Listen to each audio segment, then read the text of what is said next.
Hello everyone, मैं हूं संदीप और आप देखना शुरू कर चुके हैं साइंटिफिक लर्निंग स्कूल। आज के क्लास में हम लोग सीटेट पेपर 2 के लिए डाटा हैंडलिंग से रिलेटेड क्वेश्चन, जिसे आंकड़ों का प्रबंधन भी बोला जाता है, मैथ्स के करेंगे। जो क्लास 6, 7, 8 तीनों में ही है, इसको कंबाइंड करके एक साथ बना दिया गया है एग्ज़ाम पॉइंट ऑफ व्यू से, जो इम्पोर्टेंट है आपके लिए। उसके साथ एक बात और बोलना चाहेंगे कि टेली मार्क्स और बार ग्राफ से रिलेटेड जो क्वेश्चन है वो थियोरेटिकल टाइप के और पेडागोजिकल टाइप के रहते हैं, जिसको हम लोग बाद में डिस्कस करेंगे। सबसे पहले स्टार्ट करते हैं हम लोग अरिथमेटिक मीन से, जिसको सिंपली मीन भी बोलते हैं। मीन कैसे निकाला जाता है? जितना भी ऑब्जर्वेशन दिया हुआ है divided by number of observation, जितना भी ऑब्जर्वेशन दिया उसका सम divided by number of observation. एक एग्जांपल है आपके पास, एक बैट्समैन स्कोर करता है अपने अलग अलग 6 इनिंग्स में, और क्या बोला गया है उसका मीन निकालने के लिए। तो मीन निकालने के लिए sum of all observation by number of observation करेंगे। तो सम ऑफ ऑल ऑब्जर्वेशन क्या, जो अलग अलग ये स्कोर किया है उसको ऐड कर देंगे और 6 से डिवाइड कर देंगे, क्योंकि 6 इनिंग है टोटल। तो इसको सॉल्व करके कितना आ जाएगा, 47 टाइम्स में कटेगा, 47 आपका आंसर हो जाएगा। नेक्स्ट टॉपिक देखेंगे हम लोग, रेंज। रेंज क्या होता है? रेंज होता है डिफरेंस किसके किसके बीच में, हाईएस्ट ऑब्जर्वेशन और लोवेस्ट ऑब्जर्वेशन के बीच में डिफरेंस होता है रेंज। एग्जांपल देखते हैं हम लोग। टीचर्स के एजेस दिए हुए हैं 10 टीचर्स के इस डाटा में। अब आपको क्या करना है, रेंज निकालना है। तो सबसे पहले डाटा को अरेंज कर देंगे, या तो असेंडिंग ऑर्डर में या डिसेंडिंग ऑर्डर में। यहाँ असेंडिंग ऑर्डर में अरेंज किया गया है। तो मैक्सिमम वाला कौन हो गया, हाईएस्ट हो गया 14, और मिनिमम हो गया दैट इज़ 23। अब दोनों का डिफरेंस आ जाएगा हम लोग का रेंज, दैट इज़ 54 में से 23 सब्ट्रैक्ट करेंगे, 31 ईयर्स आंसर हो जाएगा। ये टीचर्स का रेंज है। Next topic is mode. Mode हम लोग कैसे निकालते हैं? मोड क्या होता है? एक ऐसा सेट ऑफ ऑब्जर्वेशन जिसमें कोई भी ऑब्जर्वेशन मैक्सिमम टाइम आए, मोस्ट ऑफन रिपीट हो। जैसे फॉर एग्जांपल इसका मोड निकालना है, इस डाटा का मोड निकालना है। सबसे पहले अरेंज कर लिया गया इसको असेंडिंग ऑर्डर में। यहाँ पर हम लोग देख रहे हैं 1 3 टाइम्स आया, 2 4 टाइम्स आया, 3 1 टाइम्स और 4 2 टाइम्स। तो मोस्ट ऑफन कौन आया, 2 आया है, इसलिए मोड क्या हो गया, 2 आंसर हो गया। नेक्स्ट देखेंगे मीडियन। मीडियन क्या होता है? Median refers to the value which lies in the middle of the arranged data. जो भी अरेंज डाटा है उसके एकदम मिडिल में लाई करें, ठीक है। यहाँ पर आपके एनसीईआरटी में दिया हुआ और सीटेट के प्रीवियस ईयर्स के जो भी क्वेश्चन है सारे में ऑड डाटा लिया गया है। तो ऑड डाटा से ही क्वेश्चन पूछा जाएगा, ज़्यादा चांसेस है। हम लोग फार्मूलाज भी देख लेंगे इवन का भी। तो यहाँ एक एग्जांपल देख सकते हैं कि इसको अरेंज किया गया है असेंडिंग ऑर्डर में।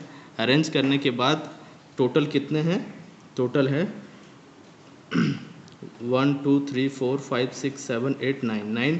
तो इधर से फिफ्थ नंबर 1 2 3 4 फिफ्थ में ये आया, और लेफ्ट साइड से भी 1 2 3 4 फिफ्थ में आया 14, इसलिए 14 हम लोगों का आंसर हो गया। अब फार्मूलाज होता है, उसी चीज़ को हम लोग फार्मूला के रूप में लिख सकते हैं। मीडियन जब निकालना हो तो n+1/2th टर्म, मतलब n का मतलब हो गया नंबर ऑफ ऑब्जर्वेशन, वहाँ 9 था तो 9+1/2 किए तो 10/2 हो गया, यानी 5 हो गया। फिफ्थ टर्म हो गया। तो 5वें नंबर में टर्म कौन आया, 1 2 3 4 5 किसी भी साइड से।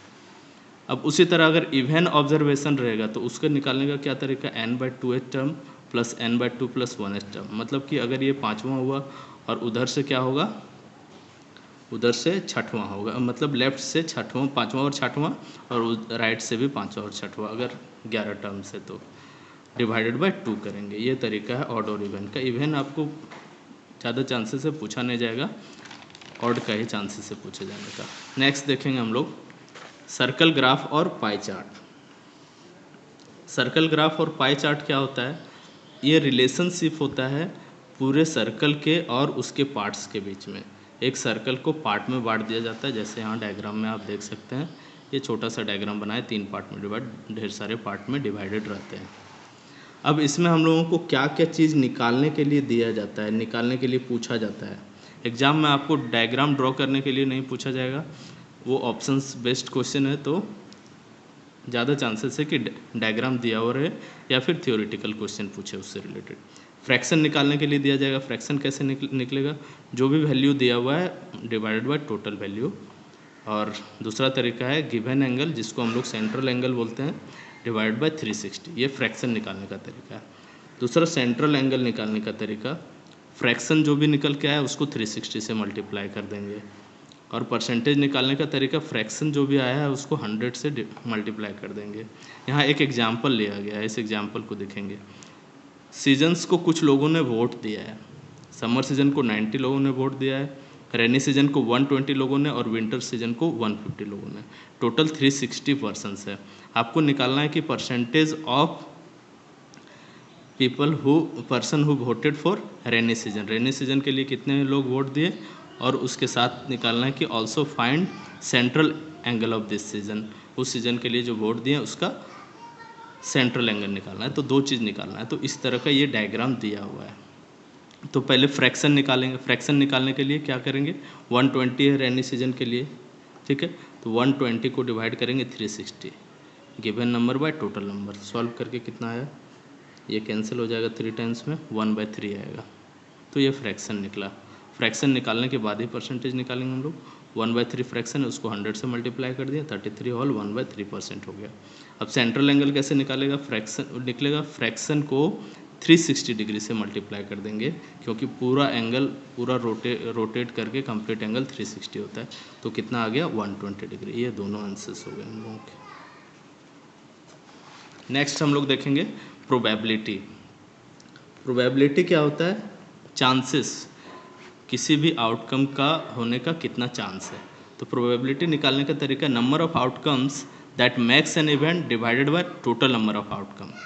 इसको शॉर्ट में हम लोग P = NE/NS बोलते हैं। NE मतलब नंबर ऑफ इवेंट, NS मतलब सैम्पल स्पेस, मतलब टोटल आउटकम। देखेंगे एक एग्जांपल देखेंगे। अ dice is throne, what is the probability of getting a multiple of 2। तो 2 का मल्टीपल क्या क्या होगा, तो इवेंट्स क्या हो गया, 2, 3 और 6। और नंबर ऑफ इवेंट काउंट कर लेंगे, 1, 2, 3, 3 है। सैम्पल स्पेस मतलब टोटल इवेंट्स कितने हैं, 1, टोटल आउटकम कितने, 1, 2, 3, 4, 5, 6 ये रहता है डाइस में, लूडो के गोटी में।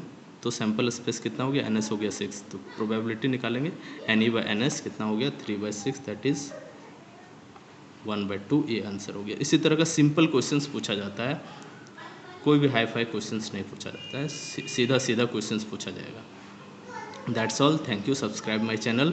और वीडियो के नेक्स्ट पार्ट में हम लोग डिस्कस करेंगे सीटेट के प्रीवियस ईयर्स के क्वेश्चन।